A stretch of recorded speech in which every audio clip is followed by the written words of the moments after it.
শনিবার ভারতের নয়াদিল্লিতে শেখ হাসিনা ও নরেন্দ্র মোদির মধ্যে দ্বিপক্ষীয় বৈঠকে মোট 10টি সমঝোতা স্মারকে সই।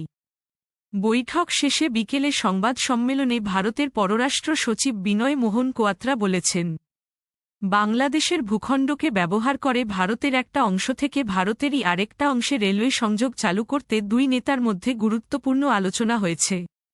ট্রানজিট চালুর পর ভারতের ট্রেন বাংলাদেশের দর্শনা দিয়ে প্রবেশ করে চিলাহাটি হলদিবাড়ি সীমান্ত দিয়ে ভারত প্রবেশ করবে। পরীক্ষামূলকভাবে আগামী মাসেই বাংলাদেশ দিয়ে ভারতের রেল চলবে বলে জানিয়েছেন মি. কোয়াত্রা। বাংলাদেশের ভেতর দিয়ে ট্রেন চলা নিয়ে একজন ফেসবুকে কমেন্ট করেছে, এখন ট্রেন আসবে, কদিন পর নিজেরাই ট্রেনে ঢিল মারবে, তখন ট্রেনের নিরাপত্তার জন্য সেনাবাহিনী আসবে।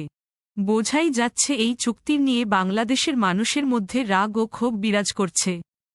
বাংলাদেশ ও ভারতের মধ্যকার তিস্তা নিয়ে সংকট চলছে বহু আগে থেকেই। এই সংকট সমাধানে বাংলাদেশের পক্ষ থেকে তিস্তা চুক্তির দাবি জানানো হলেও এতদিনেও তার কোনো অগ্রগতি হয়নি। 2011 সালে তিস্তা চুক্তি হওয়ার কথা থাকলেও আজ পর্যন্ত তা বাস্তবায়ন হয়নি। এরপর 14 বছরেও এই সংকটের সমাধান হয়নি। এখনও এটি রয়ে গেছে আলোচনার স্তরে।